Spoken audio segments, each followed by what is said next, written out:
Yeah, fine. थोड़ा सा hang कर गया, इसलिए I had to log in. Okay, I hope you can hear me and you can now see the screen as well, right? Okay.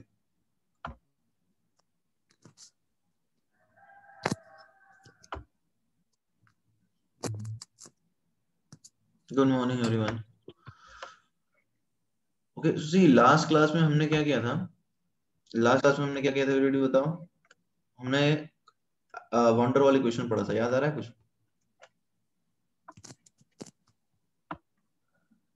Wonder वाली question पढ़ा था, तो wonder वाली क्वेश्चन समझ में आया था? बेसिकली किस assumptions पे वंडर वाल ने इसको कैसे मॉडिफाई किया? Was that clear? Okay. कुछ होमवर्क था आपके लिए? हाँ, वॉल्यूम करेक्शन और प्रेशर करेक्शन हमने किया था, राइट? होमवर्क था कुछ? कर लिया आपने? एक्सरसाइज 2 से होमवर्क था, एक्सरसाइज 1 से? इंडेक्स एक्सरसाइज से था? Index exercise 1 two sorry index exercise 5 का क्वेश्चन नंबर 1 टू 6 हो गया सबसे? उसमें किसी को डाउट है? इंटेक्स एक्सरसाइज 1 सॉरी 5 में क्वेश्चन नंबर 1 टू 6 कोई डाउट तो नहीं है ना? ठीक है, आगे बढ़ते हैं। तो देखो हमने लास्ट क्लास में पढ़ा क्या था, will just move ahead with that. क्या आयुष में डाउट है कोई?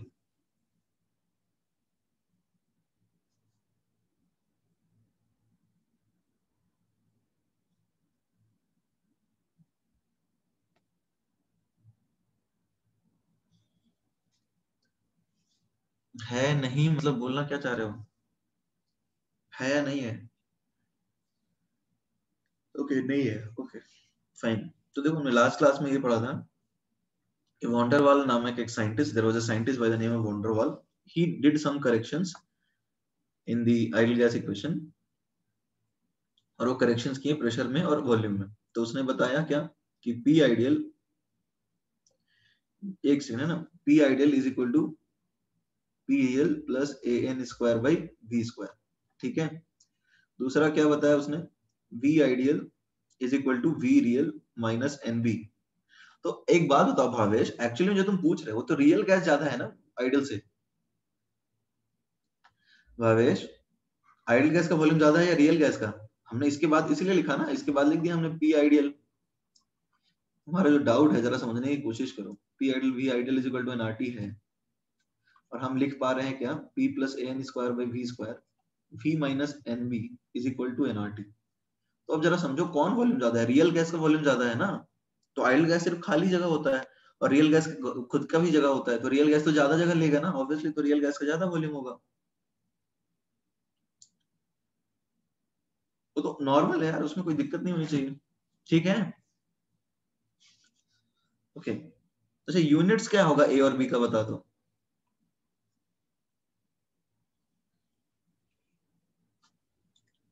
हमने ए के और बी के यूनिट्स डिस्कस किए थे ऑलरेडी। ए का यूनिट्स डिस्कस किया होगा, हाँ। ए का यूनिट क्या होगा बताओ फिर? ATM litre square mole inverse. Mole inverse नहीं होगा, मोल के बाद 2 होगा, राइट। और बी का क्या होगा बताओ?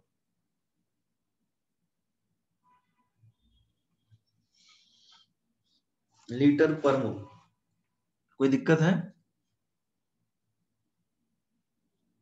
ठीक है।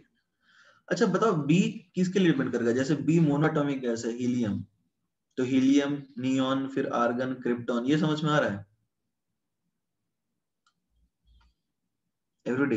ये समझ में आ रहा है? अरे हीलियम छोटा होगा तो इसका कोलिजन वॉल्यूम भी छोटा होगा, नियॉन थोड़ा बड़ा होगा, ठीक है। तो ये इन सब का बी बढ़ता जाएगा ना, जो मॉलिक्यूल बड़ा हो ज्यादा जगह लेगा।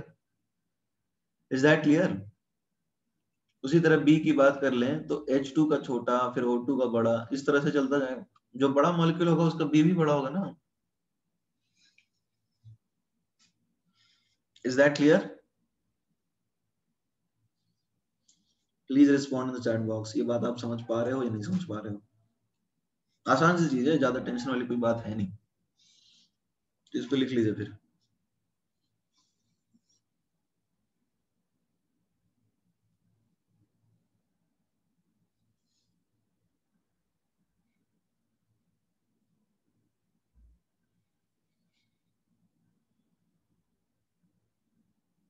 Done everyone?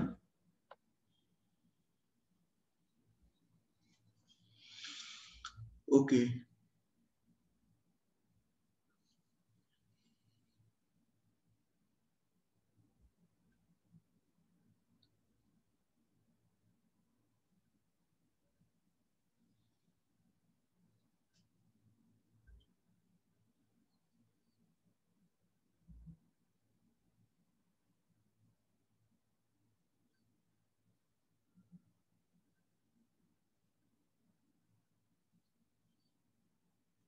Okay done, fine. अच्छा, कुछ चीजें हैं कि यदि ए ज्यादा है तो हमने ये पढ़ा था कि गैस का प्रेशर कम होता है, ये समझ में आ रहा है, बट ईज ऑफ लिक्विफिकेशन ज्यादा होगा ना, ये बात चमक रही है सबको? एवरीडी, यदि ए ज्यादा है यानी अट्रैक्शन ज्यादा है तो रियल गैस का प्रेशर कम होगा। ये तो हमने इक्वेशन के थ्रू बात कर ली थी ना कि P real plus A N square by V square जो है वो कांस्टेंट होता है, तो ये वाला टर्म बढ़ाओगे तो ये वाला टर्म कम हो जाएगा, ठीक है। बट क्या हम ये बोल सकते हैं कि लिक्विफाई करना भी आसान होगा? Everybody, can we say that कि जब अट्रैक्शन ज्यादा है तो उनको लिक्विफाई करना ज्यादा आसान होगा? ये बात चमक रही है, दिमाग में स्ट्राइक कर रही है?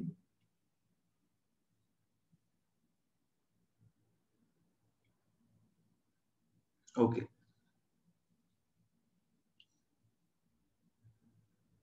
तो राइट इट डाउन, सो लिख लीजिए आप लोग।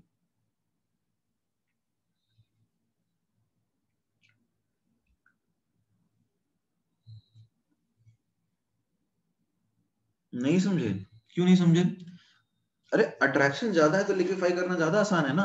अब जैसे मान लो राम और श्याम बहुत अच्छे दोस्त नहीं है, ठीक है, दे आर जस्ट स्ट्रेंजर्स, ये दोनों एक क्लास में है बट बात कभी नहीं करते एक दूसरे से, तो इनको साथ में बिठाना आसान हुआ क्या? एवरीबॉडी। और दूसरा है राम और रोहन, रोहन श्याम राम का बहुत अच्छा दोस्त है, दोनों की बहुत सही चलती है, दोनों एक साथ बैठते हैं तो चुप रहते ही नहीं है, तो इनको साथ में बिठाना ज्यादा आसान है ना। तो ऑब्वियसली यदि अट्रैक्टिव फोर्सेस ज्यादा हैं तो नजदीक लाना आसान है, लिक्विफाई करना आसान है, ये तो जनरल बात है ना। अरे लिक्विफिकेशन होता ही क्यों है? क्योंकि अट्रैक्शन ज्यादा आता है ना।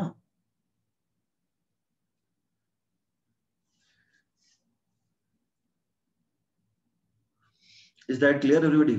Can you take up illustration 24? Illustration 24 कीजिए, पेज नंबर 6.19 पे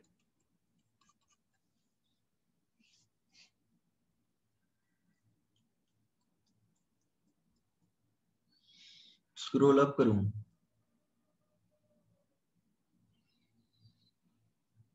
जो कर दिया।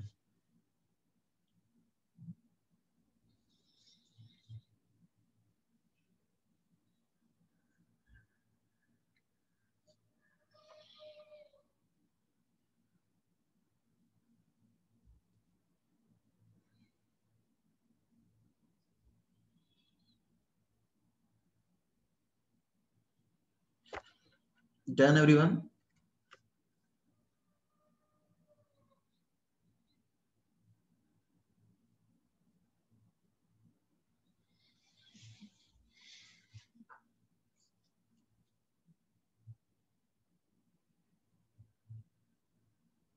ओके, ठीक है।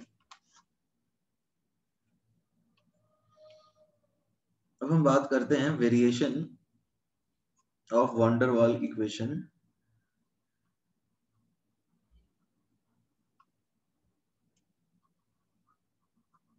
इन वेरियस केसेस, या फिर कहीं कहीं अलग अलग केसेस देखेंगे। मान लो पहला केस है एट वेरी लो, पहला केस है case one, let us write case one. At very low pressure, देखो प्रेशर बहुत कम है तो गैस का हम बोल सकते हैं अप्रोक्सीमेट आइडियल बिहेवियर होगा। एवरीबॉडी, यदि प्रेशर बहुत कम है तो मॉलिक्यूल्स बहुत दूर चले जाएंगे एक दूसरे से, molecules will be distant from each other, molecules will go away बहुत दूर जाएंगे एक दूसरे से तो इंटरेक्ट नहीं कर पाएंगे, राइट? तो उस केस में आइडल बिहेवियर दिखने लगेगा। कोई दिक्कत है इसमें एवरीबॉडी? ये तो बात समझ में आ रही होगी ना? तो यहाँ पे रियल गैस पे हम आइडल गैस के लॉज लगा सकते हैं ना एवरीबॉडी? यहाँ पे हम रियल गैस के लॉज आइडल गैस पे लगा सकते हैं, कोई दिक्कत तो नहीं होनी चाहिए। ठीक है, अब देखो क्या है, हमने इक्वेशन पढ़ा था p plus A N square by V square b minus N B is equal to N R T. इसको लिख लीजिए, because I don't have space, I need to scroll down.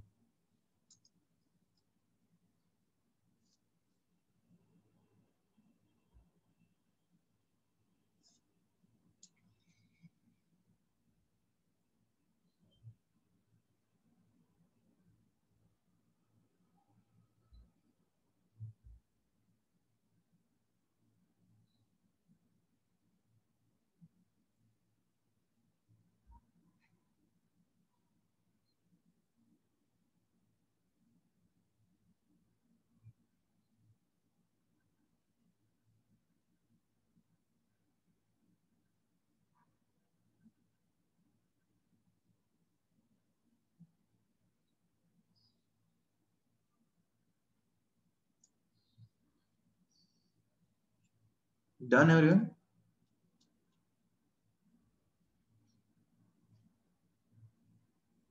Okay, write down.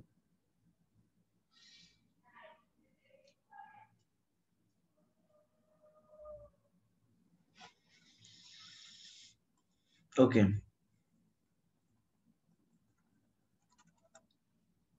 देखो अब यदि हम एक मोल के लिए लें, चीजें थोड़ी आसान हो जाती है, एक मोल के लिए लेंगे तो अपने को ये रिलेशन मिलेगा p plus A by V square v minus B is R T. Is that clear everybody?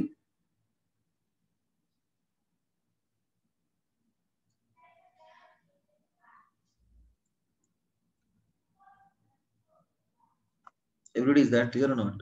Are you clear with this relation, like p plus a by v square multiplied by v minus b is equal to rt? So now we can write p v minus b plus a by v square v minus b is equal to rt.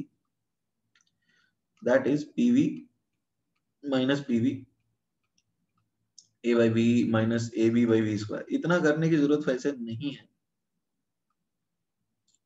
देखो इतना simplify करने के लिए जरूरत नहीं है, we can simply take this relation. मैं बोलना क्या चाह रहा हूं, देखो लास्ट के दो वाले रिलेशंस मत लिखना, इसकी जरूरत नहीं। मैं ये बोलना चाह रहा हूं कि जब हम प्रेशर कम कर रहे हैं तो वॉल्यूम बढ़ रहा है। क्यों वॉल्यूम बढ़ रहा है? क्योंकि हम लोग लो प्रेशर रेंज में डील कर रहे हैं। ये सबको बात समझ में आ रही है? लो प्रेशर रेंज में आइडल बिहेवियर होता है, तो जब हम वॉल्यूम मतलब प्रेशर कम करेंगे तो वॉल्यूम बढ़ेगा। तो अब जरा देखो, ये बी कांस्टेंट है, ये जो बी कांस्टेंट है, बट जो वॉल्यूम है वो उनका बढ़ता जा रहा है, वो वॉल्यूम बढ़ता जा रहा है। तो हम ऐसा लिख सकते हैं B minus B is approximately B, V minus B approximately V हो जाएगा। क्योंकि मान लो, जैसे समझने की, जैसे देखो मान लो दो ऑब्जेक्ट्स हैं ए और बी, ठीक है, और ए और बी के डिस्टेंस बहुत ज्यादा हो गए, तो हम इनका जो डिस्टेंस है उसको कंसिडर कर रहे हैं, और इसके साइजेस को हम इग्नोर कर सकते हैं क्या? यदि डिस्टेंस बहुत ज्यादा है तो इनके साइजेस को तो इग्नोर कर सकते हैं ना। तो अब हम क्या लिख सकते हैं, v माइनस बी को अप्रोक्सीमेटली v लिख सकते हैं। कोई दिक्कत है everybody? Okay, then write it down.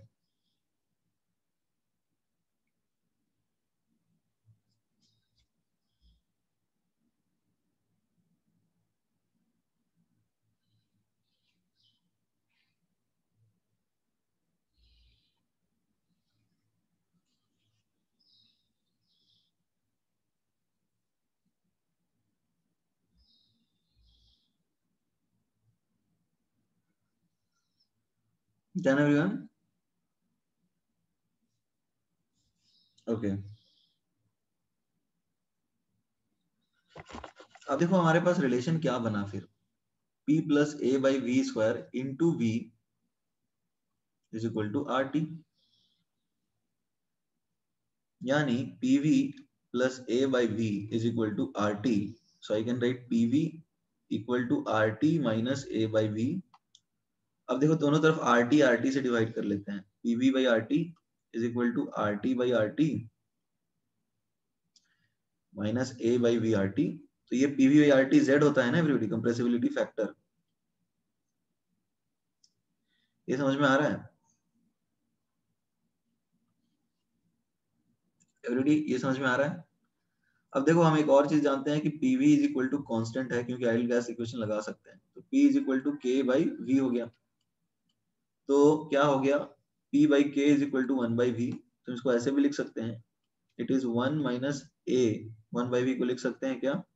P by K, KRT. Let's say this is KRT. तो ये आ गया अपने को relation Z is equal to 1 by 1 minus A by VRT और Z is equal to 1 minus AP by KRT. तो ये low pressure region में एक रिलेशन हमें मिला. एवरीबॉडी क्लियर है?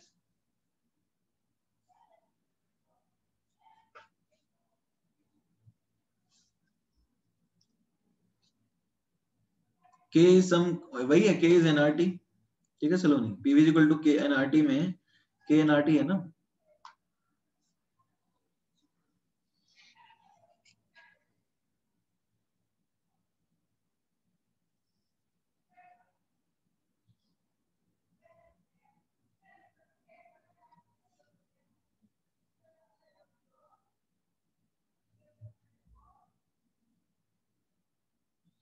A by V square ignore करना चाहिए. एक्चुअली में see Prathamesh A by V square ignore नहीं कर सकते. रीजन क्या है कि जो रियल गैस जब दूर जाता है ना, तो प्रेशर भी तो उसके बीच का कम हो रहा है. तो A by V square term भी कम हो रहा है, तो P भी तो कम हो रहा है प्रथमेश. तो दोनों टर्म्स कम है. इग्नोर तो तब करोगे ना जैसे तुम्हारे पास करोड़ों रुपए हैं, तो 1 रुपए को इग्नोर करोगे. समझ में आ रही बात? बट तुम्हारे पास यदि 5 रुपए हैं तो तुम 1 रुपए को इग्नोर नहीं करोगे. यहाँ पे तो P भी कम हो रहा है और A बाई V स्क्वायर भी तो टर्म कम हो रहा है ना. दोनों कम हो रहे हैं तो इग्नोर नहीं करते. Prathamesh, is that clear now?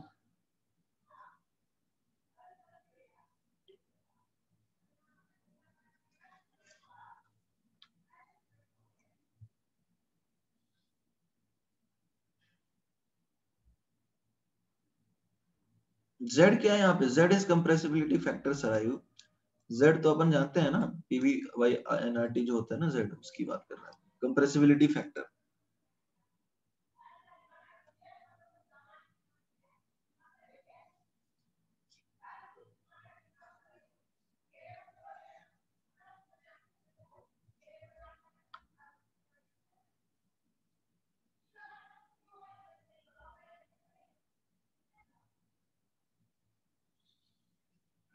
Done.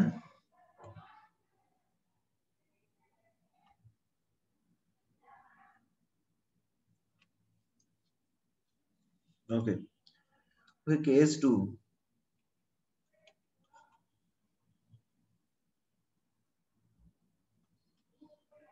Gases like helium, neon, argon या फिर H2, जहां पे एट्रैक्टिव फोर्सेस ऑलमोस्ट जीरो के बराबर होते हैं.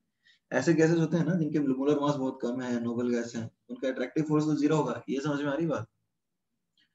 तो उनके केस में क्या करेंगे? P plus A by V square, V minus B. 1 मोल के लिए लिख रहा हूँ, ठीक है? आई एम राइटिंग फॉर 1 मोल. तो अब देखो इनके केस में A तो जीरो है, तो हम डायरेक्टली लिख सकते हैं PV minus B is equal to RT. तो PV minus PV is RT. तो इस केस में अपने को क्या मिलता है? PV is equal to PV plus RT. तो PV by RT is equal to PV by RT plus RT by RT. तो Z क्या आ गया? 1 प्लस PV बाई RT. कोई दिक्कत है everybody?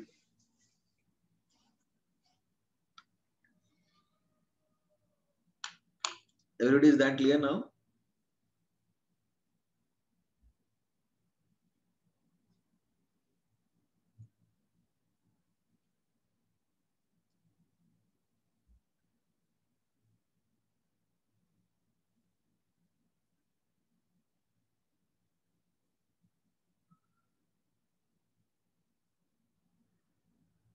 Okay, then write it down.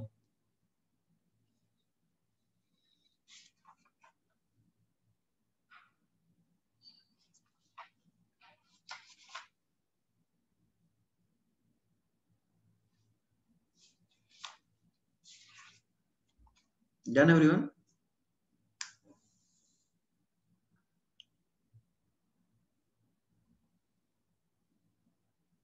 Okay, तो हमने case 1 देखा और फिर अभी केस 2 देख रहे हैं।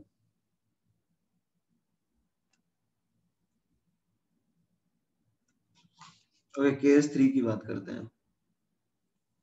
Case 3, high pressure reason. अच्छा, हाई प्रेशर रीजन में तुम्हें क्या लगता है, तुम आइडल बिहेवियर मान सकते हो क्या? हाई प्रेशर रीजन में मॉलिक्यूल्स को बहुत नजदीक ले आओगे तुम, तो अब ये तो अट्रैक्ट करेंगे यार, कुछ ना इंटरेक्शन तो होगा ना। Bhavesh, do you want me to scroll up? Bhavesh, do you want me to scroll up? Okay, right done.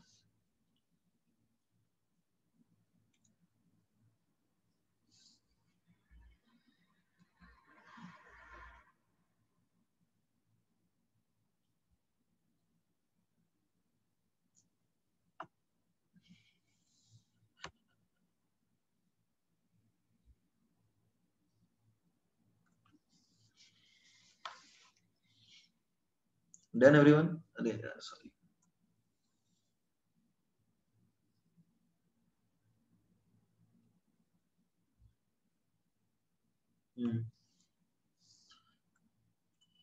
High pressure region में, अरे क्या चल रहा है, एक मिनट रुका ना।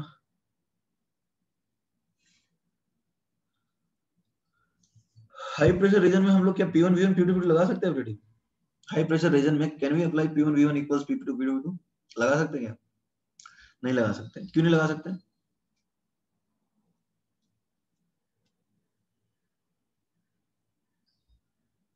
एवरीबॉडी प्लीज रिस्पॉन्ड, क्यों नहीं लगा सकते? कोई रीजन है, कोई खास बात, कोई वजह? वेरी गुड, आइडल बिहेवियर होता ही नहीं एक्चुअली में, करेक्ट। देखो यहाँ पर तो आइडल बिहेवियर है ही नहीं ना, तो कहाँ से लगाएंगे आइडल बिहेवियर का relation? Are you all guys clear on this? We can apply the relation P1 V1 equals P2 V2 because the idle behavior is not observed at all. Fine. So I think we are all clear on this. Fine. तो अब जरा समझने की कोशिश करते हैं कि ये एक मोल के लिए जो हम लिखते थे relation P plus A by V square V minus B is equal to RT, ठीक है? तो अब इस रिलेशन में कुछ assumptions कर सकते हैं क्या? अब जरा सोचो, हाई प्रेशर रीजन है, तो तुम जब गैस पे प्रेशर लगाओगे तो मॉलिक्यूल्स थोड़े नजदीक आएंगे, राइट? एवरीबॉडी, प्रेशर तो तुम बढ़ा रहे हो ना। यहाँ पे प्रेशर P था जो ऑलरेडी हाई था, तुमने और बढ़ा दिया इसको, ये भी हाई प्रेशर ही है ना। हाई प्रेशर रीजन की हम बात कर रहे हैं। Is that clear? अब जरा इसको और प्रेशर लेके जाओ तो ये और नजदीक आएगा, P double dash greater than P dash. तुम्हें नहीं लगता एक ऐसा टाइम आएगा जब ये एकदम नजदीक आ जाएंगे, ठीक है एवरीबॉडी, ये एकदम नजदीक आ जाएंगे और एक सॉलिडिफाई हो जाएंगे या फिर लिक्विफाई हो जाएंगे। सॉलिडिफाई हो जाएंगे, या हाई प्रेशर रीजन हो रहा है ना, या फिर लिक्विफाई हो जाएंगे। कोई दिक्कत है? एक ऐसा स्टेज आएगा ना जब वो लिक्विफाई हो जाएगा फाइनली। तो ये लिख लो पहले, आगे बात करेंगे।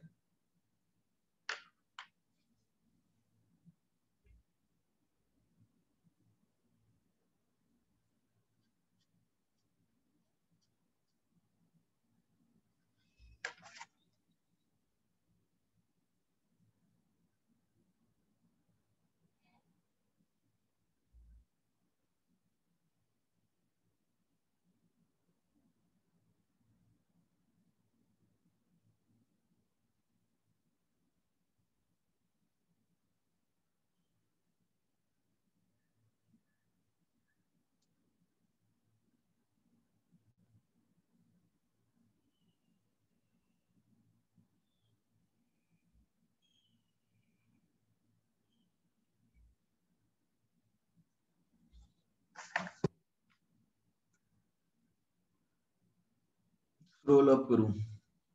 ठीक है सिद्धेश, और ऊपर करूं क्या? ज्यादा ही ऊपर हो गया।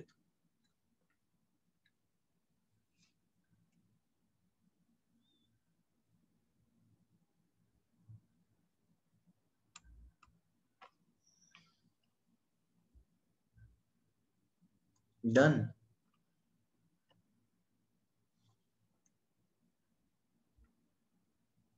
ओके ठीक है, अब ये हो गया। फिर तो तुम्हें नहीं लगता एक पॉइंट के बाद जब हम प्रेशर ऑलरेडी हाई रखे थे, हम और प्रेशर बढ़ा रहे हैं, तो अब देखो क्या है, प्रेशर बढ़ाने से वॉल्यूम तो कम होगा, बट वो P1 V1 P2 V2 जैसा नहीं चलता रहेगा। ये समझ में आ रहा है? क्योंकि एक पॉइंट के अंदर बढ़ाने पे वॉल्यूम कांस्टेंट हो जाएगा। ये समझ में आ रहा है? रीजन क्या है? Liquids are incompressible. एवरीबॉडी ये बात समझ में आ रही है? एवरीबॉडी ये बात समझ में आ रही है क्या? अरे जब फाइनली लिक्विड बन जाएगा तो तुम उसके ऊपर भी प्रेशर बढ़ाओगे तो क्या वॉल्यूम बढ़ेगा उसके बाद? एवरीबॉडी नहीं बढ़ता ना। तो हम ऐसा बोल सकते हैं कि इस पॉइंट पे dp upon dv will become 0। इसका मतलब इनकम्प्रेसिबल है ना। देखो चेंज तुम कर रहे हो प्रेशर, dp तुम दे रहे हो, dp is not equal to 0, but ठीक है, एक सेकंड, dv बाई dp लिखना चाहिए यार, क्योंकि dv बाई dp 0 लिखना चाहिए। ये समझ में आया dv बाई dp क्यों? क्योंकि dp 0 नहीं है बट dv 0 है, तो इससे इनकम्प्रेसिबल पता चलता है, इनकम्प्रेसिबल। ठीक है, everybody please respond in the chat box. Is that clear? How am I, how am I am writing so? अरे इनकम्प्रेसिबल वाली बात नहीं चमक रही है क्या? इनकम्प्रेसिबल वाली बात चमक रही है नहीं चमक रही है?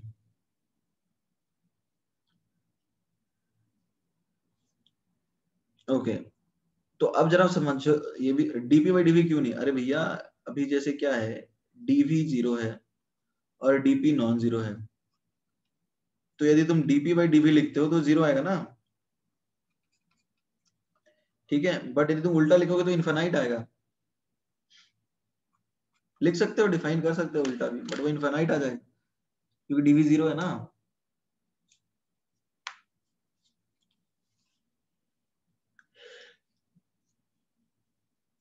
ठीक है, राइट डाउन।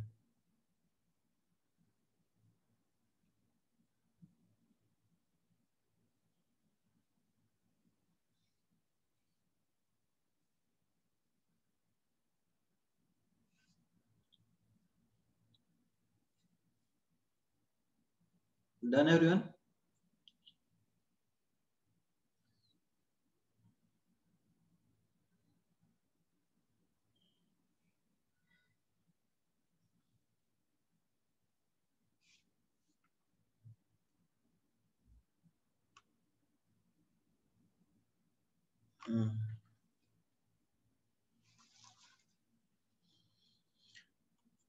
ओके अब जरा समझने की कोशिश करते हैं।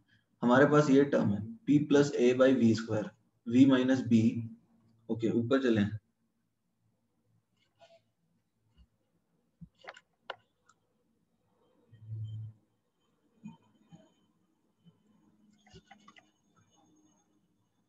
डन नैनेश?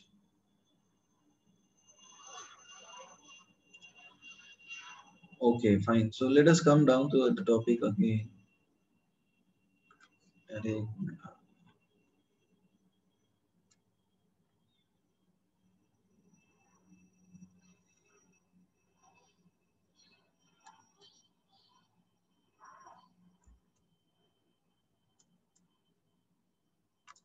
स्क्रोलिंग का प्रॉब्लम आ रहा है काफी, कभी ज्यादा, एक मिनट रुको, कभी ऊपर ज्यादा स्क्रॉल हो रहा है, कभी नीचे कम जा रहा है। ठीक है, तो देखो p plus A by V square is equal to V into V minus B is equal to R T. ये वाली बात सबको क्लियर होगी। अब जरा समझो, ये वाला टर्म हम कंसिडर कर सकते हैं क्या? एवरीडी यहाँ पर वॉल्यूम ऑलरेडी कम हो चुका है और b कॉम्पेरेबल है, तो क्या हम v माइनस बी और ये वाली टर्म इग्नोर कर सकते हैं? एवरीबॉडी एवरीबॉडी ये तो दोनों कम हो गए ना, तो यहाँ पे v can not be ignored with respect to b। ये वाली बात तो सबको चमक रही होगी या नहीं चमक रही? ठीक है, अब जरा सोचो, प्रेशर हम बढ़ाते जा रहे हैं, ए तो कांस्टेंट है एवरीबॉडी, ए तो चेंज नहीं हो रहा ना, और एक टाइम के बाद V भी कांस्टेंट हो गया क्योंकि लिक्विफाई हो गया ये। कौन सा नहीं चमका तुम्हें आयुष? कौन सी बात नहीं चमक रही है? ये वाली? अरे भाई मान लो तुम्हारे पास 10 रुपए हैं और उसमें से तुम 2 रुपए को इग्नोर करोगे क्या? इग्नोर तो तब तुम करोगे ना भाई जब तुम्हारे पास मान लो करोड़ों रुपए अरबों रुपए हैं, 2-3 रुपए तुम इग्नोर करोगे, छुट्टे नहीं गिनोगे फिर उस केस में। बट यदि तुम्हारे पास छुट्टे ही हैं तो छुट्टे गिनने ही पड़ेंगे ना, उसको कैसे इग्नोर कर सकते हो? Is that clear? तो अभी V और B दोनों छोटे हैं, दोनों छुट्टे मान लो, तो how do you think you can ignore that? Ignore तो तब करते हैं एक बहुत ज्यादा हो गया, जैसे मान लो कोई बहुत ज्यादा अमीर हो गया तो अपने गरीब दोस्त को इग्नोर कर सकता है, कैसे भी समझो, राइट? तो यहाँ पे दोनों छोटे हैं ना, so we can't ignore anyone. I hope it is clear, right? अब जरा इधर आ जाते हैं इस टर्म के ऊपर। प्रेशर हम बढ़ा रहे हैं, ए तो कांस्टेंट है ना everybody, are we convinced on this? A change नहीं होता ना एवरीबॉडी, ए तो कांस्टेंट है, ए चेंज नहीं होता, और एक पॉइंट के बाद वॉल्यूम भी कांस्टेंट हो गया। ये समझ में आ रहा है क्यों एवरीबॉडी? वॉल्यूम कांस्टेंट क्यों हो गया, समझ में आया? अरे ये तो लिक्विड बन गया ना, प्रेशर बढ़ाने पे वॉल्यूम चेंज नहीं हो रहा। तो अब देखो P बढ़ता जा रहा है और A by V square constant है, ठीक है एवरीबॉडी? P बढ़ता जा रहा है और A by V square constant है, तो एक पॉइंट आएगा जब हम P plus A by V square में से P बहुत ज्यादा हो गया और A बाई वी स्क्वायर उतना ही रह गया, तो हम इग्नोर कर सकते हैं इसको। This term can be ignored, तो ये लिख लीजिए।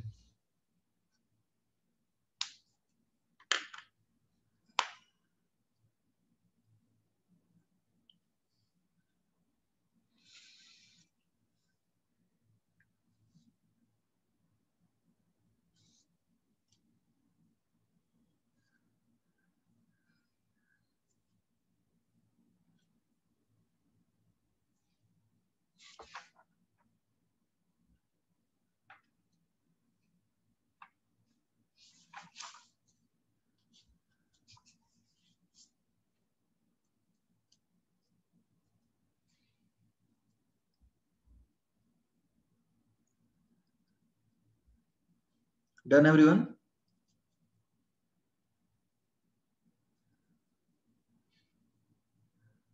Okay, I am waiting.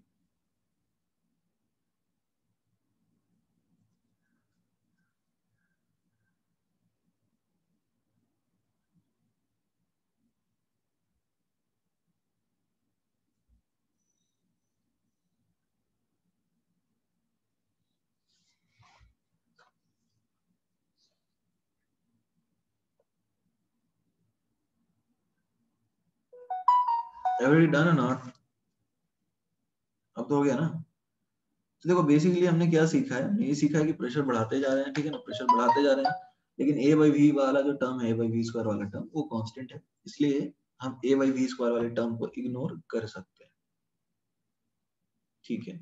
So guys we can write this like a by v square, p plus a by v square is approximately p, so we can write pv minus b is equal to rt. So PV minus PB is equal to RT. So we can write PV is equal to PB plus RT. So PV by PB is equal to PB by PB plus RT by RT. So this will become Z equals 1 plus PB by RT. Sorry.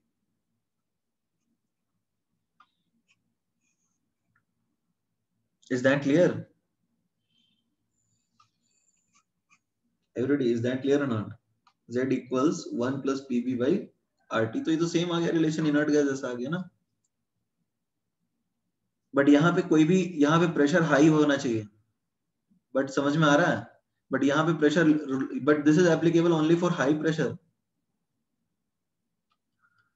Applicable for high pressure reason only. वहां पे लेकिन noble gas के लिए लो में भी लग जाएगा, यहाँ पर सिर्फ हाई में ही लगेगा, ठीक है? अंतर इतना तो है, नोबल गैस के लिए हर केस में लगता है, बट यहाँ पे सिर्फ और सिर्फ हाई के ही रेंज में लगेगा।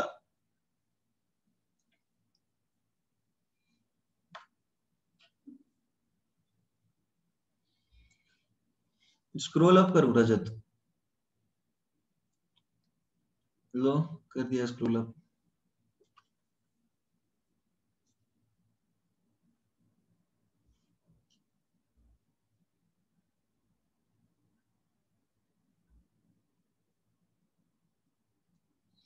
वो पीवी बाई आरटी होना चाहिए ना, कहाँ पे पीवी बाई आरटी तो लिखा हो, नहीं लिखा है क्या पीवी बाई आरटी? ये वाला ना, हाँ ये तो पीवी बाई आरटी होगा। ठीक,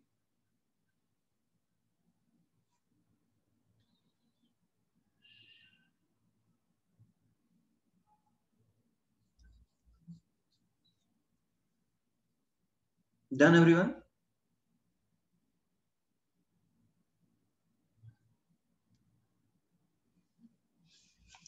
तो इसमें किसी को समझने में दिक्कत आई है? जो केसेस हमने डिस्कस किया अब तक, सारी चीजें समझ में आ रही हैं? देखो मैं फिर से रिवाइज करा देता हूँ। लो प्रेशर रीजन में हमें क्या मिला, Z is equal to 1 minus A by V R T. High pressure region में क्या मिला, 1 plus PV by R T. ठीक है, तो ये दो केस, और ऐसे गैसेस के लिए जैसे हाइड्रोजन H2 उनका कोई फोर्स ही नहीं होता, उनके लिए भी 1 plus P by R T होता है, बट वो हर केस में अप्लाई होता है, यहाँ पर सिर्फ मतलब हाई प्रेशर वाले रेंज में। अब एक बात बताओ, at low pressure and high temperature, low pressure और हाई टेम्परेचर पे तो हम डायरेक्टली क्या पीवी इक्वल टू एनआरटी लिख दें तो चलेगा क्या? अरे यहाँ पर तो आइडियल बिहेवियर हो ही गया ना, आइडियल की तरह बिहेव करेंगे, तो यहाँ पर तो हम पीवी इक्वल टू सीधा एनआरटी लिख देते हैं और यहाँ पे Z1 बता देते हैं। कोई दिक्कत है everybody?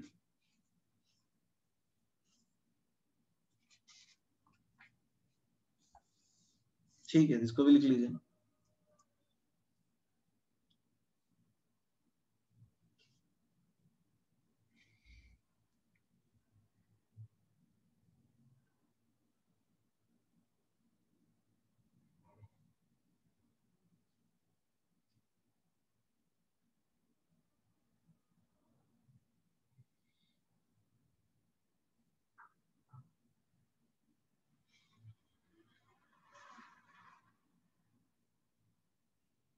Z is equal to N आएगा। अरे भैया Z होता है पीवी, हमने लिखा था ना PV is equal to Z N R T होता है, हमने n इज इक्वल टू 1 के लिए निकाला था, तो Z क्या आएगा, PV upon N R T आएगा ना।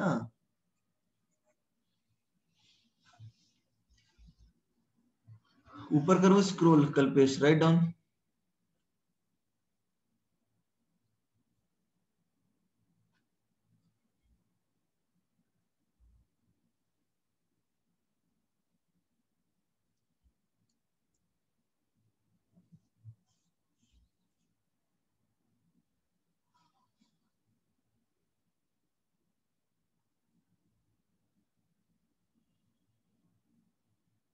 डन।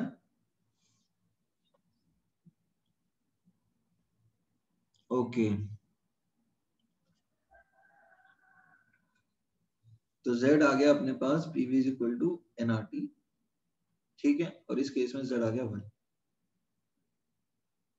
डन एवरीवन, आगे बढ़ सकते हैं अब हम।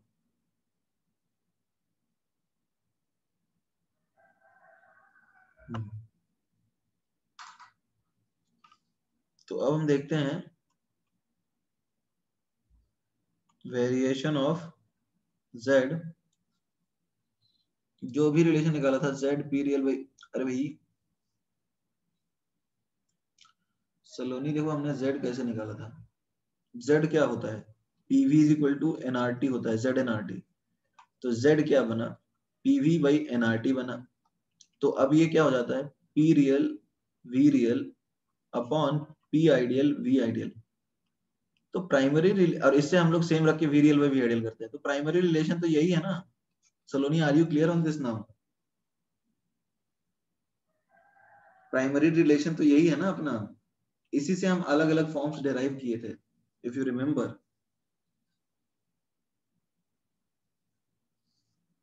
प्राइमरी रिलेशन तो यही है ना कि Z is equal to PV, मतलब PV is equal to Z N R T. आगे बढ़ सकते हैं अब?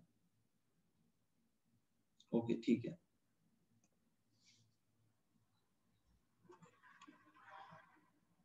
Variation of Z with pressure.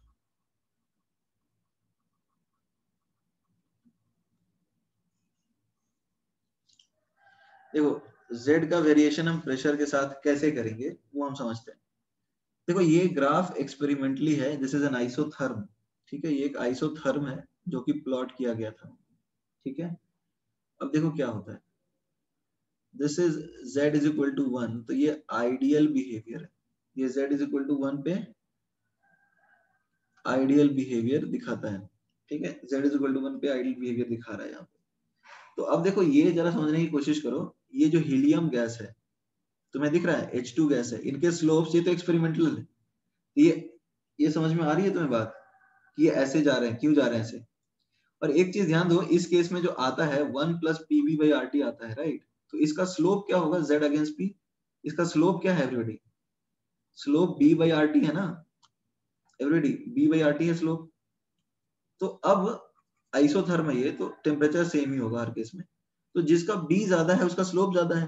अब देखो हीलियम 1 होता है और H2 2 होता है मतलब डायटोमिक है, तो इसका b ज्यादा होगा ना, और नियॉन इसके ऊपर ही लाई करेगा। समझ में आ रहा है या नहीं आ रहा है, जिसका b ज्यादा है उसका स्लोप ज्यादा है, इस केस में स्लोप b के प्रोपोर्शनल है, जिसका b ज्यादा होगा, जैसे हीलियम के ऊपर लाई आया करेगा नियॉन, फिर आर्गन के ऊपर लाई करेगा, मतलब ये हीलियम के ऊपर आएंगे ये सब, नियॉन ज़ीनॉन क्रिप्टॉन, ये सब। ये समझ में आया या नहीं आया। तो ये अलग अलग केसेस को अलग अलग ही लिखते हैं, फिर इसको पहले लिखो फिर साथ में एक साथ कर लेंगे, ठीक है।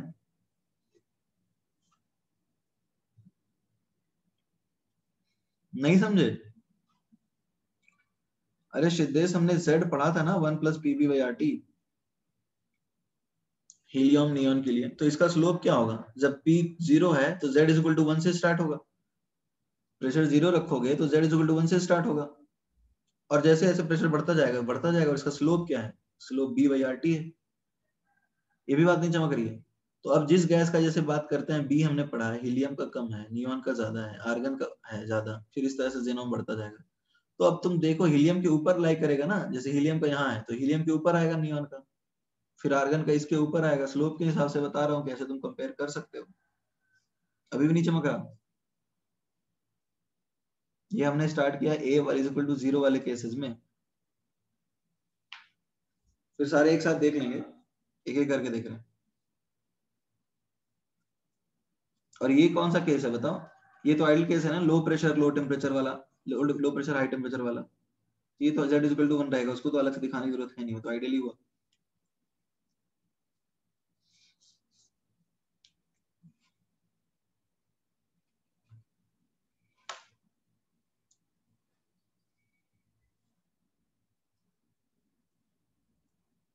Written everyone? Okay, then write it down.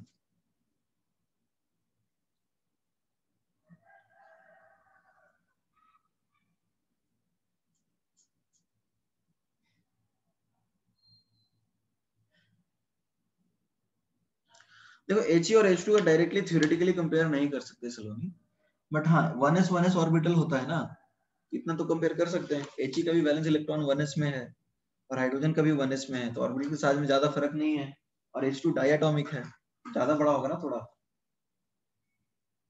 समझ में आ रहा है Saloni, is that clear now?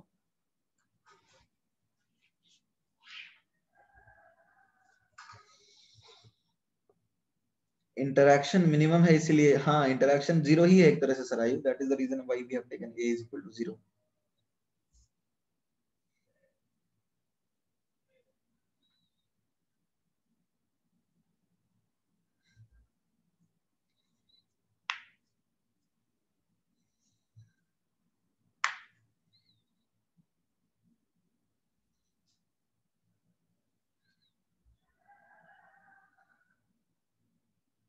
Done everyone? Okay, तो ये तो पहला केस अपन डिस्कस कर चुके। कौन सा केस बताओ जहाँ पे A0 था।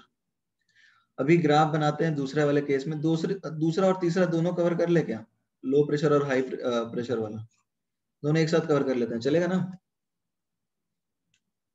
ठीक है।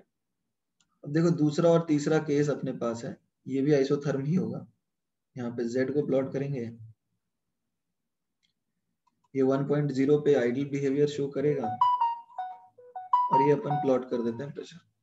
तो देखो पहले केस में क्या आया था और दूसरे केस में क्या आया था, चलो ये बताओ, मतलब लो प्रेशर रीजन में और हाई प्रेशर रीजन में क्या आया था एवरीबॉडी? लो प्रेशर रीजन में क्या आया था? लो प्रेशर रीजन में याद आ रहा है तुम्हें? बताओ क्या आया था? Z is equal to 1 minus AP upon VRT, ऐसा ही कुछ आया था ना? यही आया था ना? तो अब जरा सोचो, लीनियरली कम होगा ना, यदि प्रेशर काफी कम है तो it will linearly go down. देखो तो लीनियरली कम होगा, ठीक है, और जैसे ही प्रेशर हाई होगा तो ये लीनियरली बढ़ने लगेगा। हाई प्रेशर में क्या आता है? हाई प्रेशर में रेंज क्या आता है? Z is equal to 1 plus PB by RT।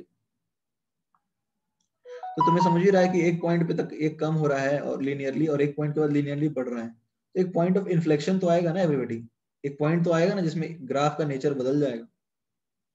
तो कुछ इस तरह से ही बनाएंगे ना इसको। Is that clear? और वो अलग अलग गैस के लिए अलग हो सकता है।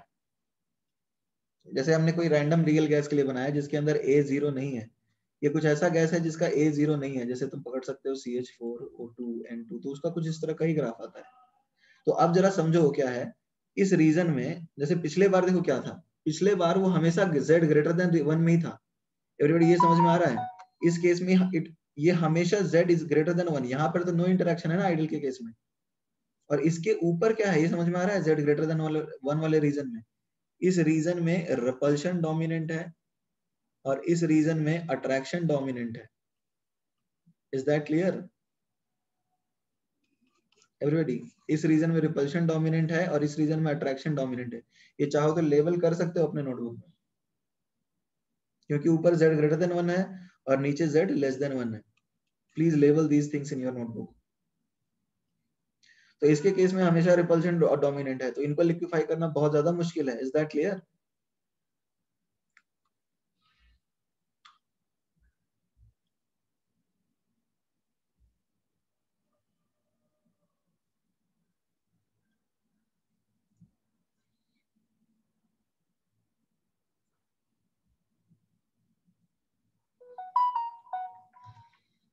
आगे बढ़े।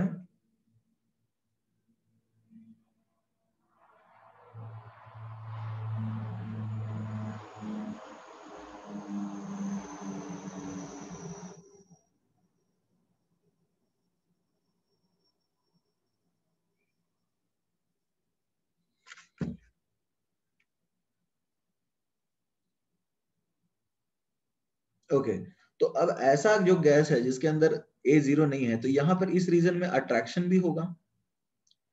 नीचे वाले रीजन में देखो Z के नीचे, तो ये क्योंकि Z लेस देन 1 है, और इस रीजन में क्या होगा एवरीबॉडी?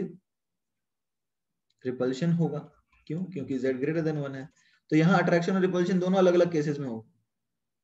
तो तुम इस पॉइंट पे लिक्विफाई करोगे, ये समझ में आ रहा है? लिक्विफिकेशन कहाँ पे होगा एवरीबॉडी? लिक्विफिकेशन कहाँ पे होगा? जहां पे Z का तुमको मिलेगा मिनिमम।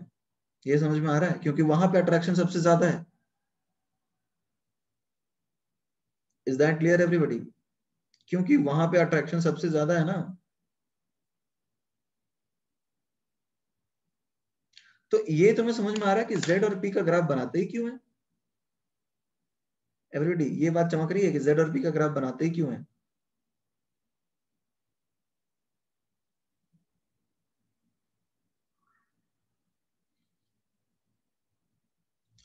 लिक्विफिकेशन पॉइंट के लिक्विफिकेशन को ही कंपेयर करने के लिए बनाते हैं, ठीक है?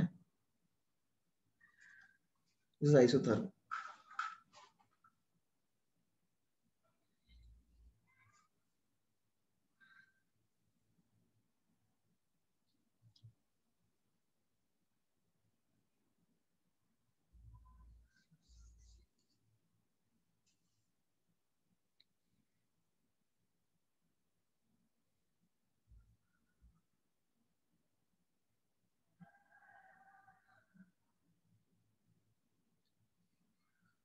Done everyone?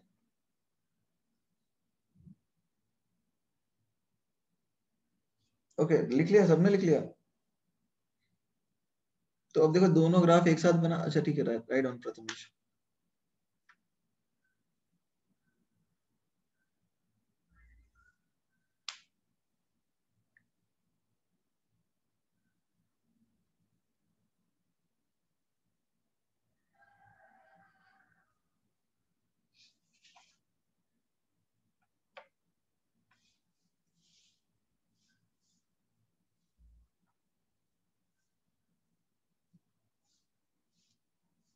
Done everyone?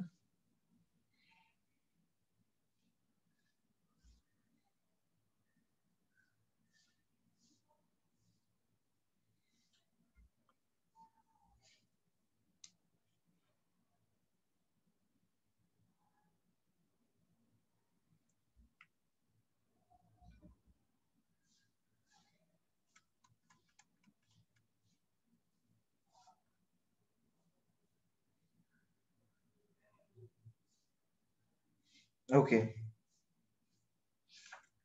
ठीक है, तो ये सारी बातें शायद आपको समझ में आई होगी। तो दोनों, अब दोनों ग्राफ एक जगह बना की जरूरत है, ये समझ गए? दोनों एक जगह बना दें। तो एक तो नॉर्मल टिपिकल रियल गैस के लिए हो गया। देखो ये नॉर्मल, ये उसके लिए है जिसका ए जीरो है, और ये नॉर्मल गैस के लिए जिसका ए जीरो नहीं होता है।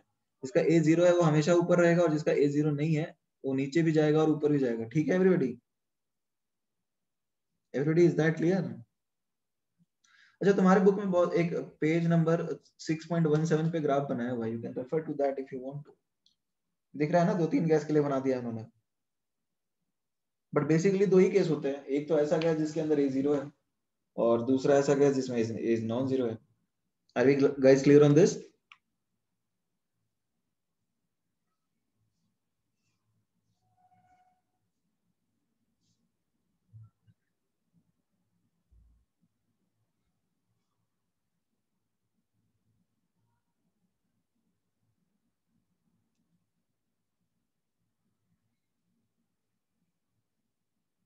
ओके अच्छा, अब एक काम करते हैं, वेरिएशन ऑफ जेड अगेंस्ट, अरे देखो variation of Z against pressure देखे ना, अब variation of Z against temperature देख सकते हैं क्या?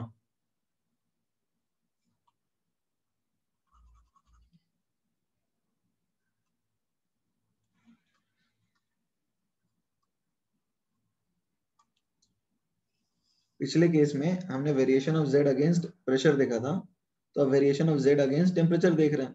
तो अब जरा समझो ये क्या होगा, आइसो बार होगा या आइसो कोर होगा? ऑलरेडी क्या होगा? ये टेम्परेचर कांस्टेंट है देखना है तो हम आइसो ये रखेंगे ना, प्रेशर कांस्टेंट रखेंगे। ठीक है,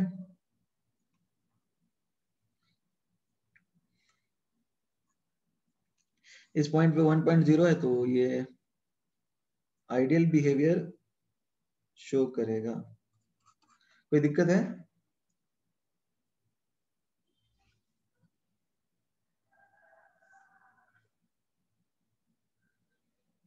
ओके अब जरा सोचो, कुछ गैसेस जो होते हैं उनके लिए तो हमेशा यही रिलेशन आता है ना, जिनके लिए 1 + PV/RT है, तो उनके लिए तो यही रिलेशन आएगा। मतलब उनका तो देखो बेसिकली हमने ग्राफ तो यहाँ पर प्रेशर के अगेंस्ट ही बनाया है, तो देखो टेम्परेचर लिखे हैं, बट जेड का रिलेशन टेम्परेचर के साथ इनवर्स होता है, तो ये हर बार प्रॉपर रिलेशन मिलता नहीं है। तो अब यदि हम एक नॉर्मल गैस की बात करें जिसके लिए ए जीरो नहीं है, ठीक है, तो कुछ इस तरह के ग्राफ अलग अलग केसेस में बनेंगे। ठीक है ना?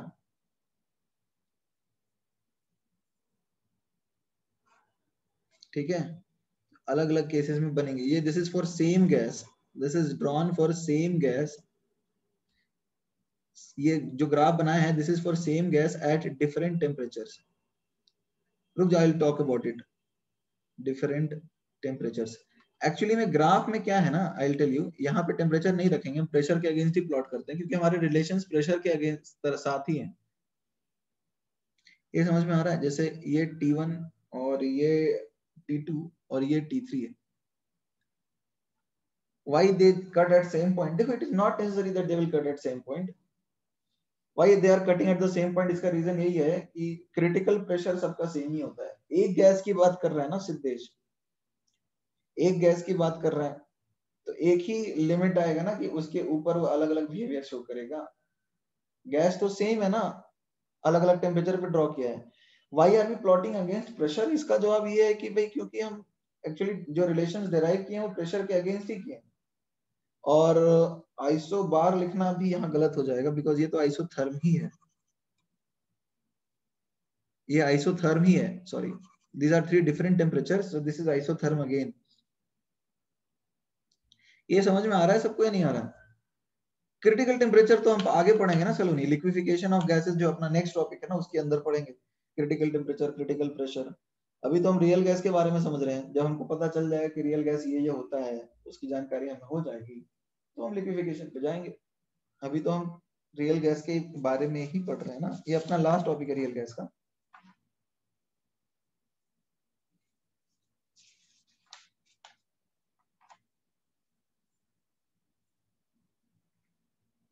Everybody done?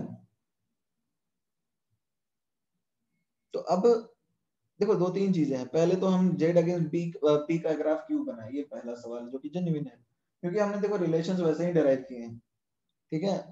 दूसरा सवाल ये कि सेम गैस के लिए है और सेम पॉइंट पे क्यों करेगा, क्योंकि सेम गैस है, उसकी प्रॉपर्टी सिमिलर तरीके से चेंज होगी। और ये ग्राफ तो एक्सपेरिमेंटल ही होते हैं यार, इसको एक्सप्लेन करते हैं थ्योरेटिकल मेथड्स, ठीक है एवरीबॉडी। ये ग्राफ्स क्या होते हैं, एक्सपेरिमेंटल होता है ना, ये तो प्रैक्टिकल करके निकाला जाता है। जैसे देखो साइंस में थ्योरी और प्रैक्टिकल दोनों होता है, राइट, ठीक है ना। तो प्रैक्टिकल एविडेंस को प्रूव करने के लिए थ्योरेटिकल थ्योरी चाहिए होती है।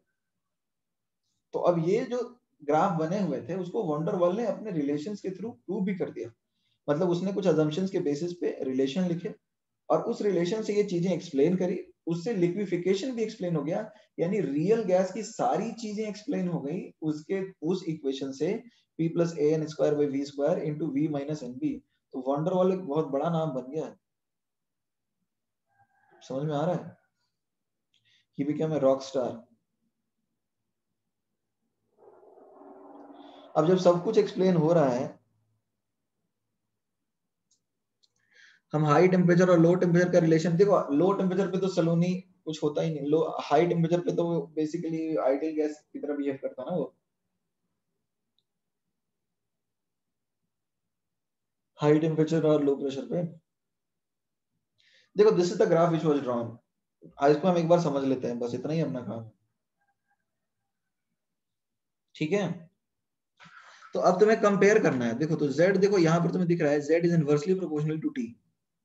तो तुम सेम z लोगे तो कहाँ पे टेम्परेचर सबसे कम आ रहा है, मतलब सेम z या फिर देख लो सेम z ले रहे हो तो सबसे ज्यादा कौन होना चाहिए था temperature. z is inversely proportional to t, z देख रहे हो ना 1 plus P B R T. तो इसका जो स्लोप है, इसका जो स्लोप है इट इज b बाई आर टी। तो स्लोप सबसे ज्यादा इसका ही है ना, तो इसका टेम्परेचर वैसे भी देख सकते हो ना, इससे कंपेयर करना मुश्किल है। तो स्लोप सबसे ज्यादा T1 का है, तो इसका मतलब टेम्परेचर इसका सबसे कम होगा ना।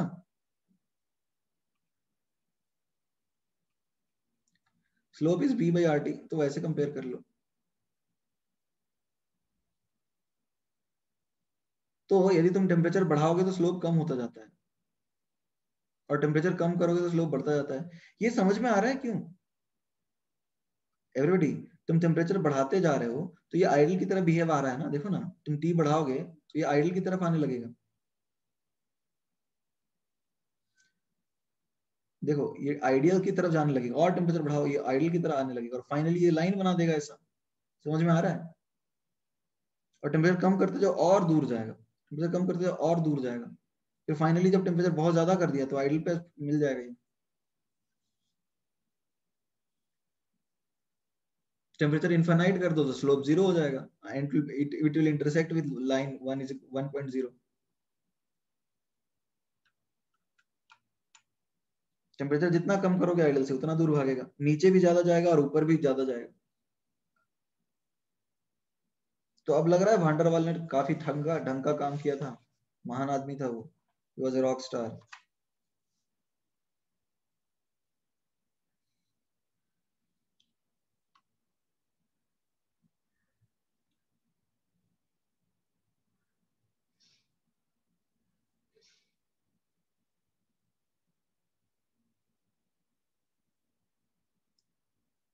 Okay write it down then.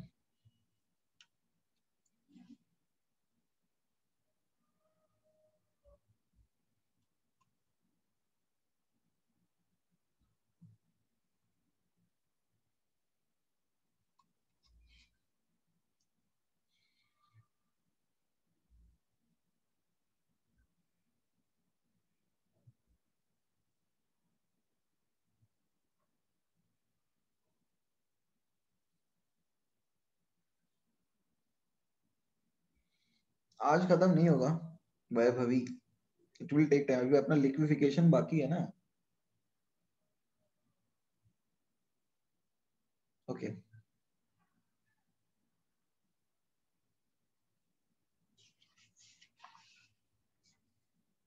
तो ये जो कहानी वंडरवॉल वाली थी, ओवरऑल समझ में आई? लिक्विफिकेशन पे चले अभी, मैं फिर से एक बार रिवाइज करा दूं या आगे बढ़ जाऊं? बताओ, आज जो किया उसको रिवाइज करा दूं या आगे बढ़ूं? बिकॉज हमने रियल गैस के बारे में जो इंट्रोडक्शन चाहिए होता है वो पढ़ चुके हैं, सिर्फ लिक्विफिकेशन बचा है। रिवाइज कर दूं? देखो बेसिकली आज हमने पढ़ा क्या है, बेसिकली जो वंडरवॉल इक्वेशन डिराइव किया था, p plus A N square by V square multiplied by V minus N B is equal to N R T, उसको अलग अलग केसेस में देखें कैसे रिप्रेजेंट करते हैं और ग्राफ बनाया है। यही किया है ना एवरीबॉडी? और कुछ किया है क्या एवरीबॉडी? बताओ, ये जो इक्वेशन था p plus A N square by V square multiplied by V minus N b equals n R T, इसको अलग अलग केसेस में देखा है सिंप्लीफाई करके और फिर ग्राफ बनाया है। और कुछ किया है क्या? अरे यार बताओ, यही किया है ना आज? ठीक है, हाँ।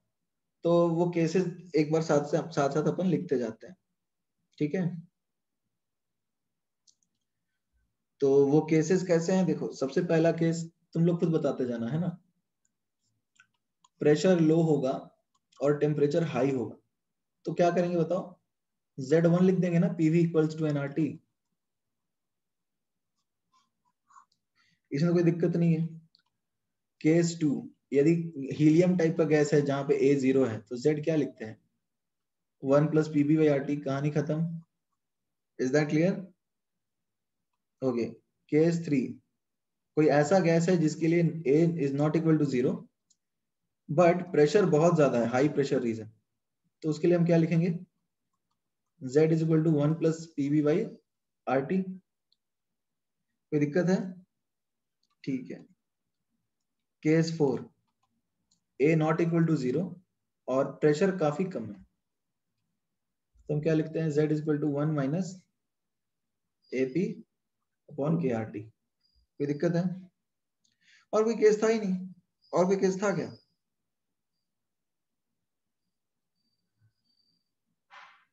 आइडल बिहेवियर कौन से दे होते हैं? अरे आइडल बिहेवियर ये होता है ना लो प्रेशर और हाई टेम्परेचर रीजन में। भावेश, लो प्रेशर और हाई टेम्परेचर रीजन में होता है ना यार, इंटरेक्ट नहीं करना है तो भगा दो दूर और इनको दौड़ाने लगो, बात ही नहीं कर पाएंगे। यही है ना कंसेप्ट। दो लोग बहुत बात करते हैं तो टीचर क्या करता है? मान लो दो बच्चे क्लास में बहुत ज्यादा बात कर रहे हैं तो क्या करेगा टीचर बताओ?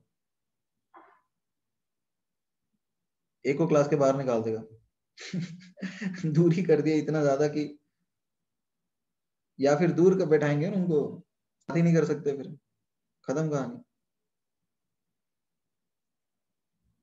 वॉल्यूम के बारे में क्या होता है मतलब? I don't understand what you're trying to ask. You can unmute yourself and speak up.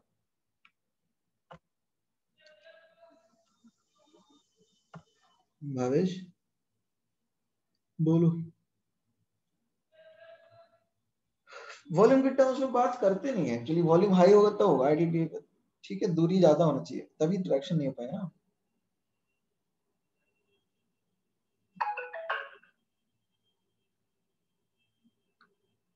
ठीक है,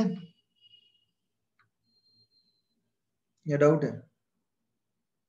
फिर इसके ग्राफ बनाए थे, ग्राफ में हमने क्या सीखा? z ग्रेटर देन 1 पे क्या होता है? इस पे होता है रिपल्शन। z लेस देन 1 पे क्या होता है? इस पे होता है अट्रैक्शन। तो z इक्वल टू 1 पे क्या होगा? No interaction.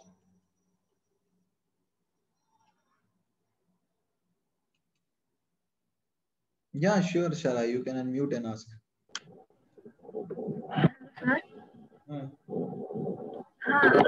When we increase pressure, usually gases liquid में convert हो जाते हैं ना, लेकिन इधर pressure increase किया मेरी तो बात समझने की कोशिश करो। आइडियल गैस तो पहले कभी नहीं कन्वर्ट होता लिक्विड, तो पहली चीज you should be talking about real gases, right? हाँ ओके, अब बताओ। या प्रेशर बहुत ज्यादा इंक्रीज किया तो उसकी कंप्रेसिबिलिटी कम कैसे हुई? प्रेशर ज्यादा इंक्रीज किया तो कंप्रेसिबिलिटी कम हुई, ऐसा कहाँ लिखा है इसमें? कम नहीं, ज्यादा। अरे हाँ हाँ हाँ हाँ, समझा सर, सर।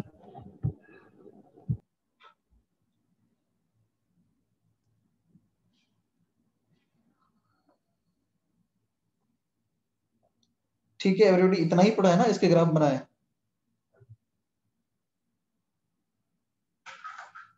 ओके, तो अब आगे बढ़े, ये आज के लिए काफी हो गया है, आगे बढ़ सकते हैं? Okay fine. तो देखो थोड़ा हम लोग इंट्रोडक्शन कर लेंगे किसका, लिक्विफिकेशन ऑफ गैसेस का। अच्छा तुम्हारा होमवर्क क्या रहेगा पता है? इंटेक्स एक्सरसाइज 5 जितना हमने किया उसके ऊपर ही रहेगा, इंटेक्स एक्सरसाइज 5,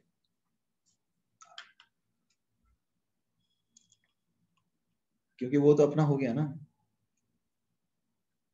इंटेक्स एक्सरसाइज 5 ये जो है वो अपना होमवर्क है, अपन इसको करेंगे।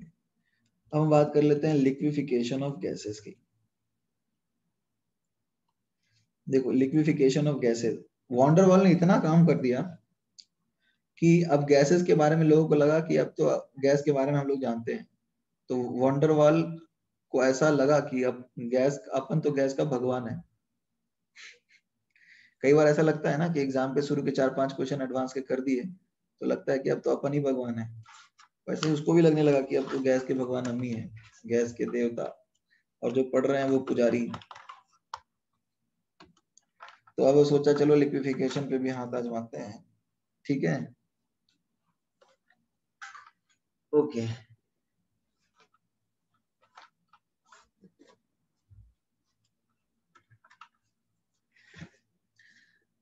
तो सबसे पहली चीज लिक्विफिकेशन की बात, तो देखो रियल गैस की खास बात है कि लिक्विफाई हो सकता है,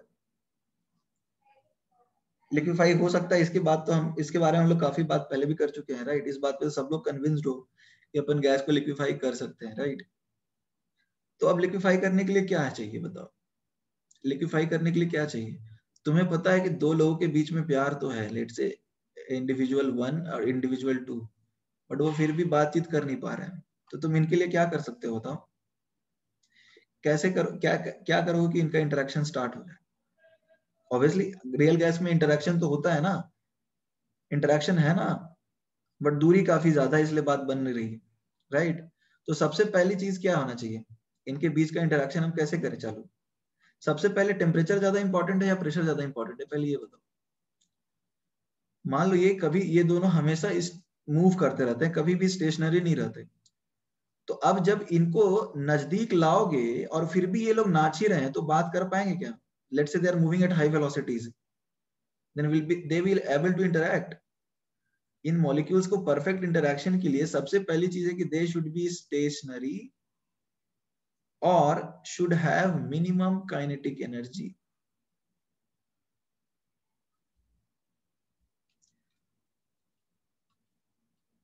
ये बात सबको समझ में आ रही है? अरे तुम नजदीक ले भी आओगे तो फिर ये नाचते रहेंगे ना, फिर भाग जाएंगे। Is that clear? Is that clear और नॉट? तो प्राइमरी कंडीशन लिक्विफिकेशन के लिए क्या है? प्राइमरी कंडीशन क्या है एवरीबॉडी? प्राइमरी कंडीशन क्या है? काइनेटिक एनर्जी और temperature should be minimised, should be decreased. इसमें किसी को डाउट है क्या? अरे तुम पढ़ते हो वाटर का boiling point, so whenever you talk about phase change you always talk about temperature, melting point, boiling point, ये सब टेम्परेचर ही तो होते हैं। Is that clear? तो जब भी फेज चेंज होता है अपन टेम्परेचर की बात करते हैं, बिकॉज काइनेटिक एनर्जी है ना, काइनेटिक एनर्जी बढ़ाओगे तो गैस बनता है, काइनेटिक एनर्जी कम करोगे तो लिक्विड बनेगा, फिर सॉलिड बन जाएगा। So basically we are concerned with kinetic energies, right? तो पहला कंडीशन ये है कि टेम्परेचर कम कीजिए, काइनेटिक एनर्जी कम कीजिए।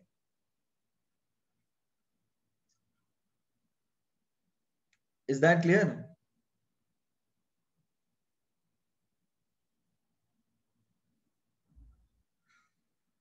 एवरीबॉडी ये लिखना है क्या? Would you want to write this or can I scroll down?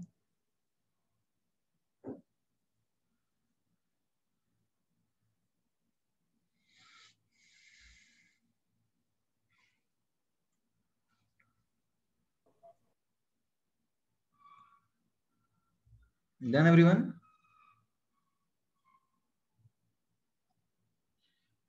Okay. अच्छा, आज की क्लास अपनी 1 hour 30 minutes की है, पता है ना?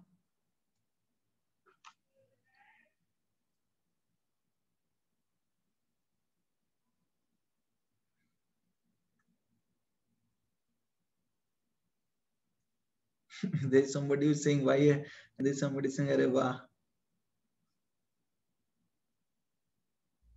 चलो ठीक है, विल कंटिन्यू. 9:40 9:42 तो कर लेते हैं.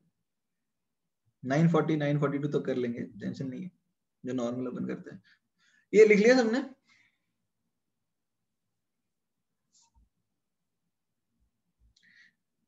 एवरीबॉडी ये लिख लिया सबने?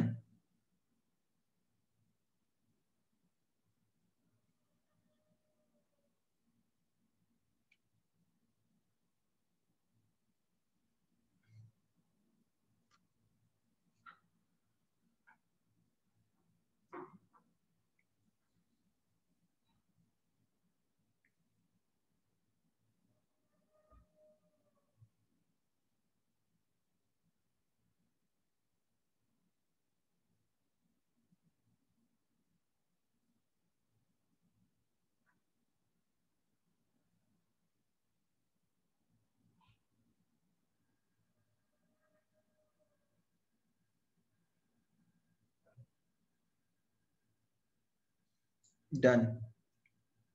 ओके. तो अब एक बात बताओ, पहला कंडीशन तो ये है कि अपने को टेम्परेचर कम करना है, राइट? तो अब क्या कितना भी कम कर दें, कि कोई मिनिमम लिमिट है? जैसे वाटर वेपर का वो मिनिमम लिमिट क्या है? टेम्परेचर तुमको कम करना ही होगा, राइट? 100 डिग्री के सेल्सियस के नीचे लिक्विड हो जाता है, राइट एवरीबॉडी? तो यहाँ पर तो कुछ क्रिटिकल कॉन्स्टेंट्स भी आते हैं ना ये टेम्परेचर के साथ. तो पहला है क्रिटिकल टेम्परेचर. क्रिटिकल टेम्परेचर जैसे टॉकिंग अबाउट वाटर, वाटर का जैसे 101 पे होगा गैस, 102 पे होगा गैस, 103 पे होगा गैस. जैसे वाटर की बात कर लेते हैं, 101 पे गैस है, ठीक है? 110 पे गैस है, डिग्री सेल्सियस में बोल रहा हूँ, ठीक है? 120 डिग्री पे गैस है, 180 पे भी गैस है, ठीक है? और 100 पे पहली बार तुम्हें लिक्विड मिलेगा, ठीक है? 99 पे तुम्हें लिक्विड मिलेगा. तो 100 जो है पहली बार लिक्विड मिल रहा है, तो इसको हम बोलते हैं क्रिटिकल टेम्परेचर. यही टेम्परेचर क्रिटिकल है ना फेज ट्रांजिशन के लिए. Is that clear? Is that clear और नॉट? ठीक है, तो क्रिटिकल टेम्परेचर को अपन कैसे डिफाइन कर सकते हैं? क्रिटिकल टेम्परेचर को अपन इस तरह से डिफाइन कर सकते हैं कि it is the maximum temperature above which liquefaction of gas is not possible. Is that clear?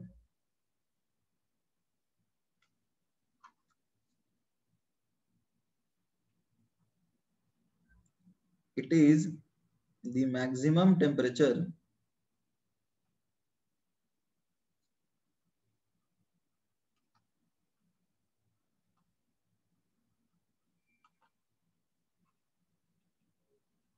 above which liquefaction of gas is not possible.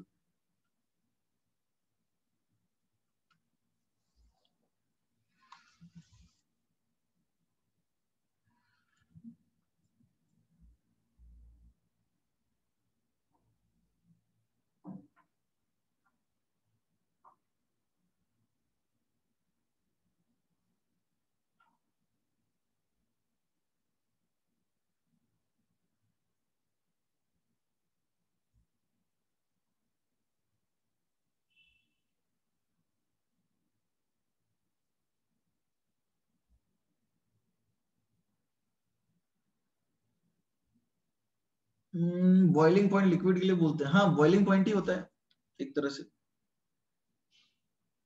जैसे तुम एक बात बताओ, 100 के ऊपर तुम लिक्विफाई कर सकते हो कितना भी प्रेशर दे दो, जैसे 101 डिग्री सेल्सियस पे कितना भी प्रेशर दे दो लिक्विड तो नहीं बनेगा ना वो। ये तो मैक्सिमम टेम्परेचर है, जिसके ऊपर तो लिक्विफिकेशन नहीं हो सकता। Is that clear everybody, is that clear? Okay ठीक है, इसको स्क्रॉल करूं नीचे, एवरीबॉडी इसको नीचे स्क्रॉल करूं? ओके तो अब जरा समझो critical, I think critical temperature तो समझ में आया होगा ना तुम्हें। अब बात कर लेते कुछ और पैरामीटर इंपॉर्टेंट है क्या एवरीबॉडी? प्रेशर जो सेकेंडरी कंडीशन है, सेकेंडरी कंडीशन प्रेशर, प्रेशर की कुछ रिक्वायरमेंट है क्या? तुम्हें पता है कि अब ये नजदीक आ गए तो इनका प्रेशर बढ़ा दो, इनको और नजदीक ले आओ तो अब इंटरेक्ट करना चालू करेंगे। तो प्रेशर नीड्स टू बी क्या? Pressure needs to be increased.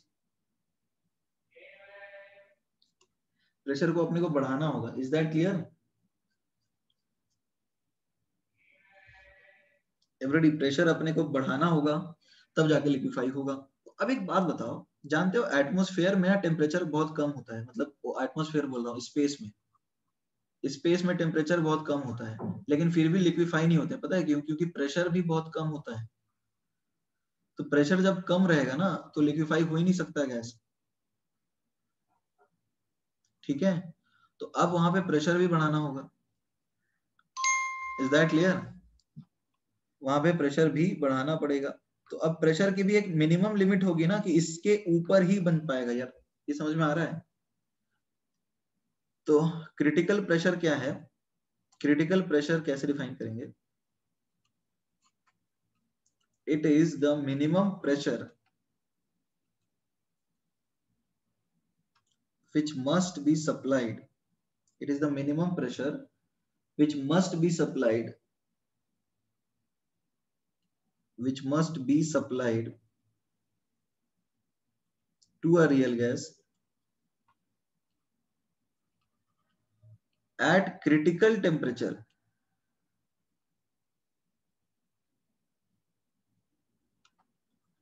for liquefaction. ये क्लियर हो गया? क्रिटिकल टेम्परेचर पे ही बात कर रहे हैं हम, उस पे मिनिमम प्रेशर जो लगेगा लिक्विफिकेशन के लिए उसको बोलते हैं critical pressure.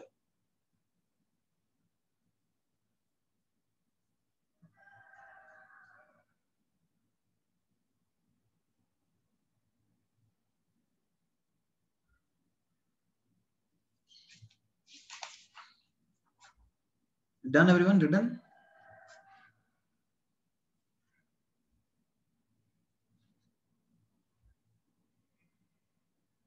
Everybody done? Okay. So I think we covered critical temperature, critical pressure. Now we have to cover critical volume.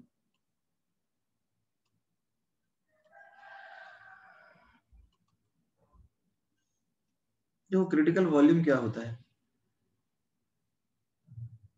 It is the volume occupied by 1 mole of gas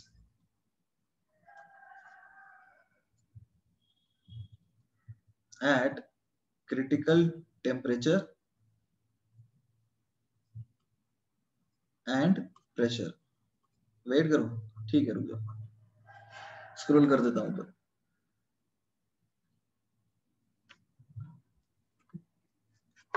it is not a condition, it is, ये कोई condition है ही नहीं।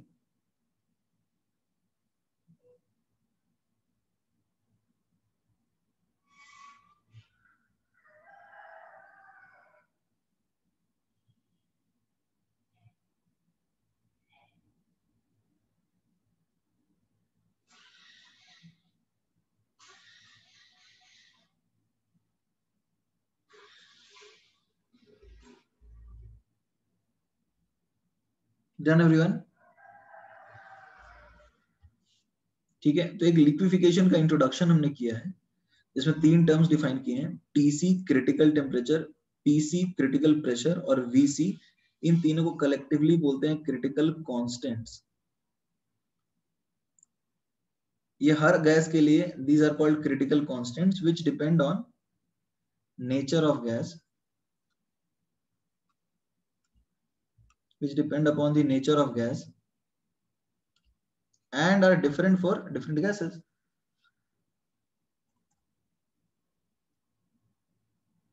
अरे ये last में लिखना था यार, जस्ट अ मिनट। ये जो टीसी, पीसी और वीसी हैं, इनको हम क्या बोलते हैं? Critical constants which depend on nature of gas.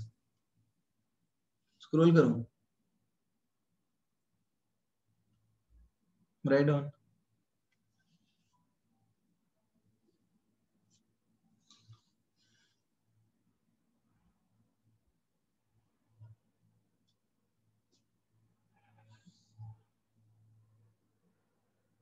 Done. ठीक है, these are called critical constants which depend upon the nature of gas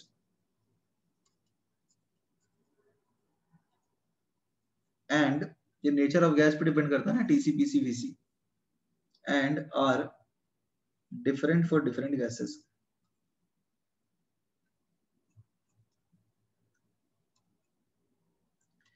ठीक है everybody?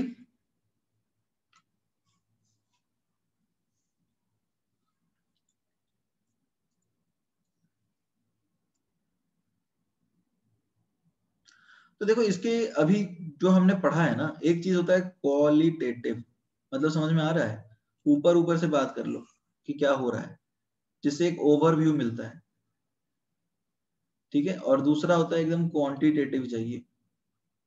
क्वांटिटेटिव मतलब पूरा डिटेल में जाइए, ग्राफ बनाइए, मैथमेटिकली डेराइव कीजिए, उसके बाद चीजें निकालिए, उसके बाद फिर प्रॉब्लम्स बनते हैं, है ना।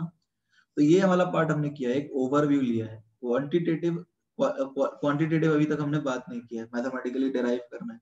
जैसे अभी ये टीसी होता है क्या, पीसी होता है क्या, वीसी होता है क्या, इसको डेराइव करके निकालेंगे ना कैसे आता है ये, ठीक है। फिर ग्राफ बना के देखेंगे क्या कैसे पॉइंट है, कैसे कैसे बात कर रहे हैं, फिर बहुत सारी चीजें उसमें। तो मैं क्वालिटेटिव अभी किया हूँ, एक रिवाइज करा देता हूँ क्वालिटेटिव में हमने किया क्या। देखो क्वालिटेटिव में बेसिकली हमने यही सीखा है कि यदि गैस के अंदर, देखो गैस लिक्विफाई इसलिए हो पा रहा है ना क्योंकि उसके अंदर अट्रैक्शन है। तो अट्रैक्शन बढ़ा कैसे सकते हैं? अट्रैक्शन बढ़ा सकते हैं टेम्परेचर कम करके, दोनों को स्टेशनरी कर देंगे। जैसे दो लोगों को इंटरेक्ट करवाना है तो बोलेंगे ना कि आओ बात करते हैं, डेट पे जाएंगे तो बैठे रहेंगे एक साथ, समझ में आ रहा है। So there kinetic energy should be zero, तो परफेक्ट इंटरेक्शन होगा। टीचर जैसे तुम्हें क्लास में पढ़ाता है नॉर्मल फिजिकल, तो वो बोलता है ना चुपचाप बैठा रहे, या ऐसा बोलता है कि डांस करता रहे, क्या बोलता है? वो बैठा रहा इसलिए बोलता है बिकॉज इंटरेक्शन बेटर होगा ना उस केस में, राइट। सो पहली चीज ये है कि काइनेटिक एनर्जी कम होनी चाहिए, दूसरी क्या है, डिस्टेंस कम होनी चाहिए। डिस्टेंस कम होगा तो इंटरेक्शन बेहतर होगा, that is these are the two things which are required. तो एक जो टेम्परेचर की कंडीशन बनती है, ठीक है, तो जो टेम्परेचर की कंडीशन बनती है उसमें टेम्परेचर की कंडीशन यही बनती है कि एक मिनिमम एक टेम्परेचर कम करना है और एक प्रेशर बढ़ाना है। उस पॉइंट पे जो वॉल्यूम बन जाता है उसको वीसी बोल देते हैं, क्रिटिकल वॉल्यूम, ठीक है। तो अब ये तीन क्रिटिकल कांस्टेंट्स हो गए जिसमें इंपॉर्टेंट कंडीशंस प्रेशर और टेम्परेचर ही है, वॉल्यूम तो गैस का होता है इस पॉइंट पे, वो कंडीशन नहीं है। तो everybody any doubt in today's class? Scroll up करूं?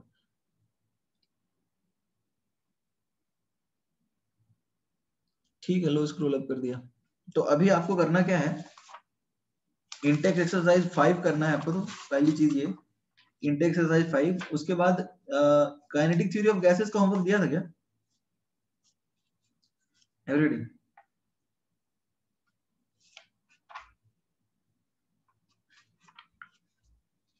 अभी चैप्टर ऑलमोस्ट हो गया है, मतलब एक सवा घंटा और लगेगा खत्म करने में नेक्स्ट क्लास में।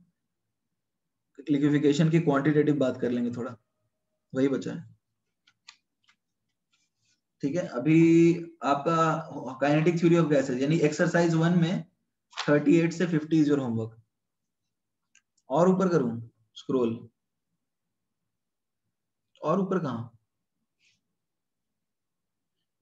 अरे इंटेक्स एक्सरसाइज 5 तो है ही ना, इंटेक्स एक्सरसाइज 5, इंटेक्स एक्सरसाइज 5 और एक्सरसाइज 1 क्वेश्चन 38 से लेकर के 50, ठीक है। हाँ एमटी में पूरा गैस स्टेट तक आएगा। चलो फिर good bye. Sir critical volume की स्लाइड दिखाओ। क्रिटिकल वॉल्यूम की ये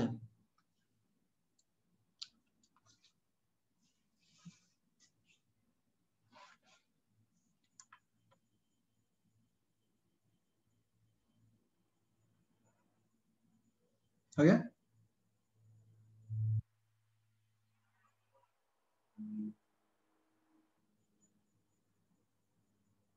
ठीक है भेज दो डाउट जो है।